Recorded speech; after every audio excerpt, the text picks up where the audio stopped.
Hello दोस्तों, easy study के इस यूट्यूब चैनल में आपका स्वागत है।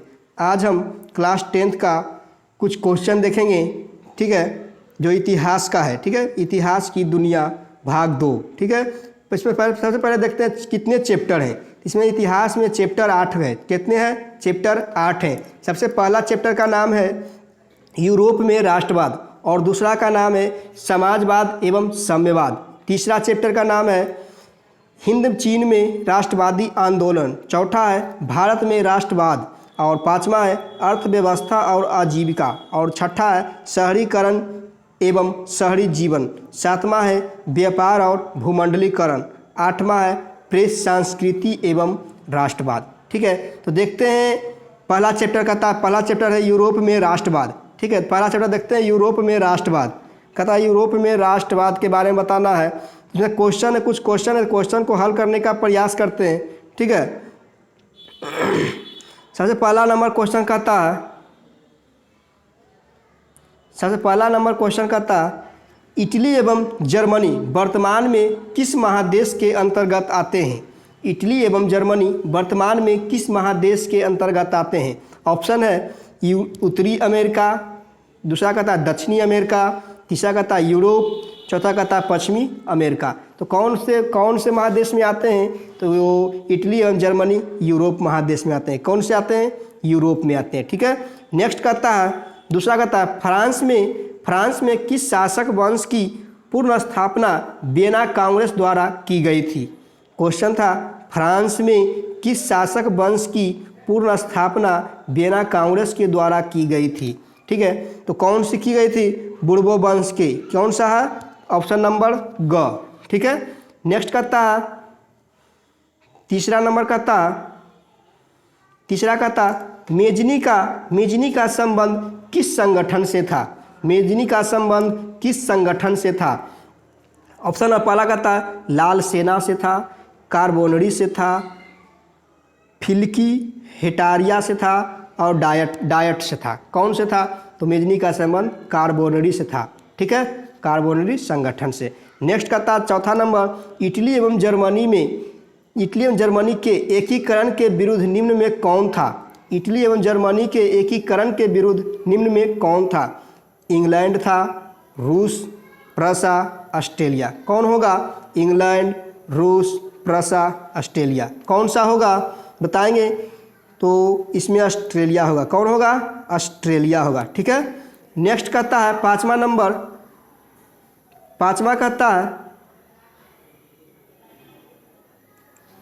पांचवा कहता काउंट काबू को विक्टर इमैनुअल ने किस पद पर नियुक्त किया था?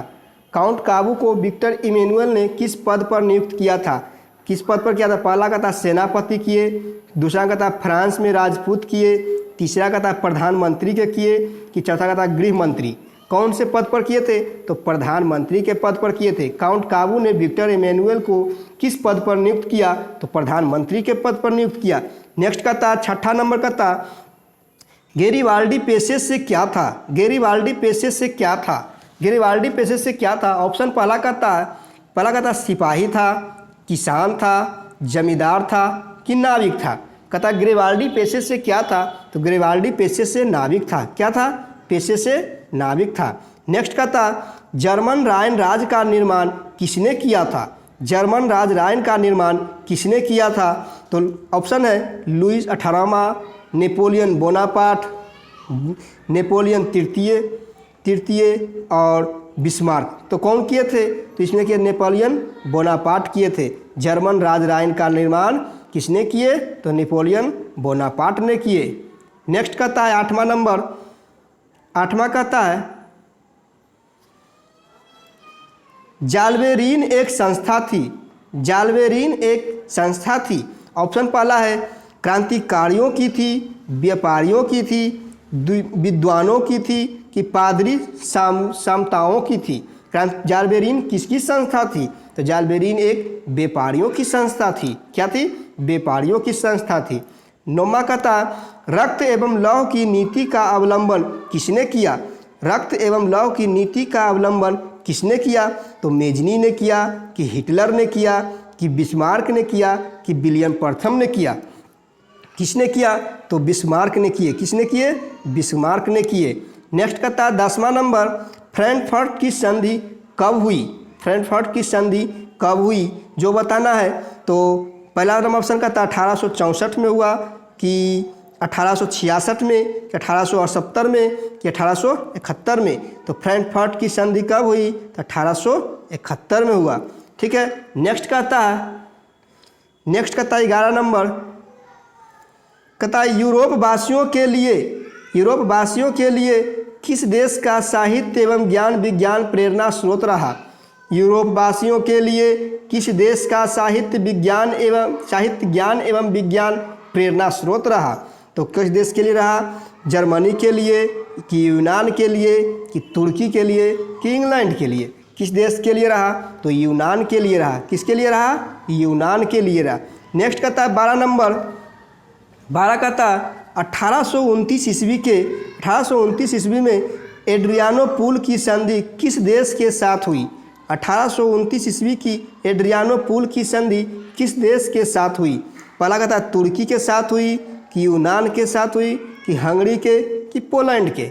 किसके साथ हुई? 1829 ईस्वी के एड्रियानोपुल की संधि किस देश के साथ हुई? ठीक है। तो तुर्की के साथ, कि यूनान के साथ, कि हंगरी के साथ, कि पोलैंड के साथ?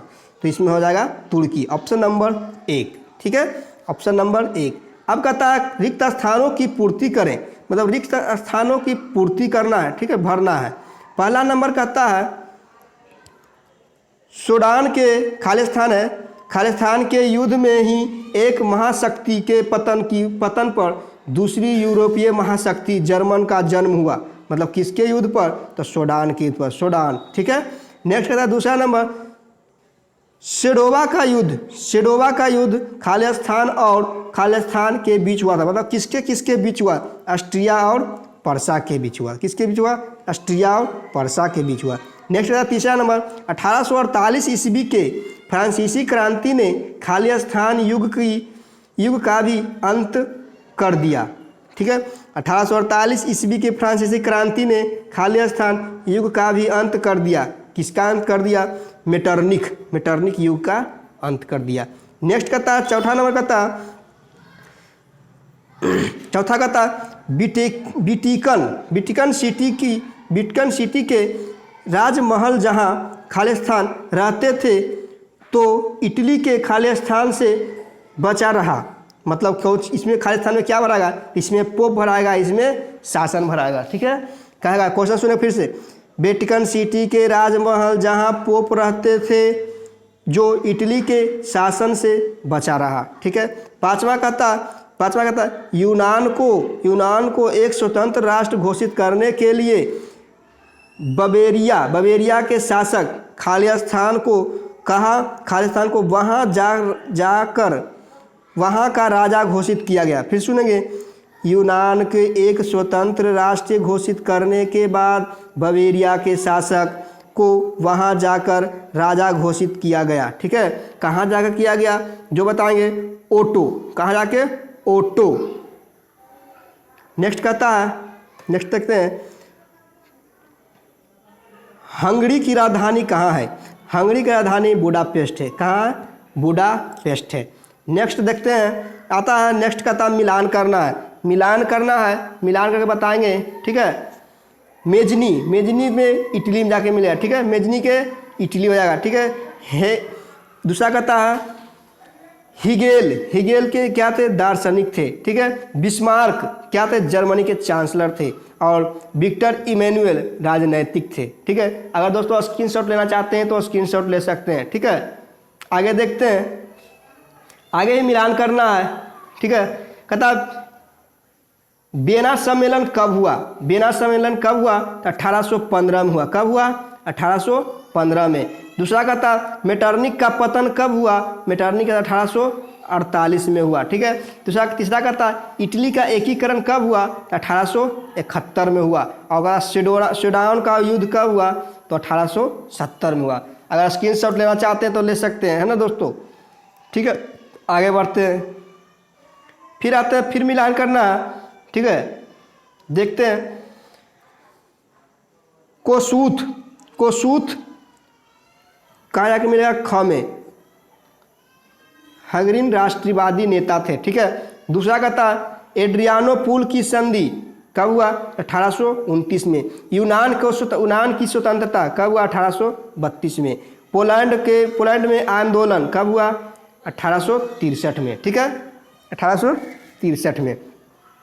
नेक्स्ट कहता अब कहता है अति लघु उत्तरीय प्रश्न है, देखें क्या क्या है। कहता राष्ट्रवाद क्या है, दूसरा कहता मेजनी कौन था, तीसरा कहता जर्मनी के एकीकरण की बाधाएं क्या थी, और चौथा कहता मेटरनिख युग क्या था। देखते हैं दोस्तों, ये मेरे हाथों से लिखा हुआ है, ठीक है। अगर अच्छा लगे तो लाइक शेयर सब्सक्राइब करें, है ना, और अपने दोस्तों को भी शेयर करें ताकि वो भी पढ़ ले, ठीक है। और 2022 में जितने भी स्टूडेंट एग्जाम देंगे उनके लिए महत्वपूर्ण साबित होगा। सबसे पहले देखते हैं राष्ट्रवाद क्या है, ठीक है। राष्ट्रवाद क्या है? कहता है किसी विशेष भौगोलिक सांस्कृति या सामाजिक, ठीक है, क्या बोला? किसी विशेष भौगोलिक सांस्कृति या सामाजिक परिवेश में, याद रखेगा, किसी विशेष भौगोलिक सांस्कृति या सामाजिक परिवेश में रहने वाले लोगों में उत्पन्न होने वाले राजनैतिक भावना को राष्ट्रवाद कहते हैं, ठीक है। दूसरा कहता मेजनी कौन था, मेजनी कौन था? आंसर है मेजनी एक योग्य सेनापति था। क्या लिखेंगे? मेजनी एक योग्य सेनापति था। इसके साथ साथ यह साहित्यकार एवं गणतांत्रिक विचारों का समर्थक था। क्वेश्चन रहेगा मेजनी कौन था, क्या लिखेंगे? लिखेंगे मेजनी कौन था, क्वेश्चन है, क्या कहता आंसर होगा मेजनी एक योग्य सेनापति था। इसके साथ साथ यहाँ यह साहित्यकार एवं गणतांत्रिक विचारों का समर्थक था। नेक्स्ट कहता है तीसरा कहता जर्मनी के एकीकरण की बाधाएं क्या थी? जर्मनी के एकीकरण की बाधाएं क्या थी? आंसर है जर्मनी करीब 300 छोटे बड़े राज्यों में विभाजित था, जिससे राजनैतिक, सामाजिक तथा धार्मिक विशेषताएं पनप रही थी, ठीक है, जिसके कारण जर्मनी का एकीकरण संपन्न नहीं था। फिर से सुनेंगे, जर्मनी के एकीकरण की बाधाएं क्या थी? जर्मनी करीब 300 छोटे बड़े राज्यों में विभाजित था, जिससे राजनैतिक, सामाजिक तथा धार्मिक विशेषताएं पनप रही है, जिसके कारण जर्मनी का एकीकरण संपन्न नहीं था। नेक्स्ट देखते हैं, चौथा और लास्ट है, ठीक है। कहता मेटरनिख युग क्या है?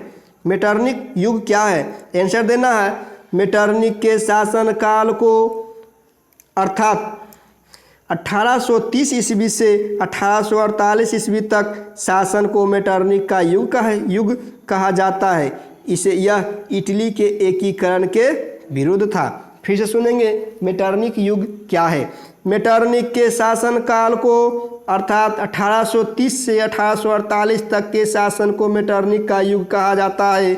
यह इटली के एकीकरण के विरुद्ध था। ठीक है दोस्तों, अगर अच्छा लगे तो लाइक शेयर सब्सक्राइब जरूर करें, है ना, ताकि फिर से नेक्स्ट वीडियो लेकर आएँ, ठीक है, तथा एजे स्टडी में बने रहें।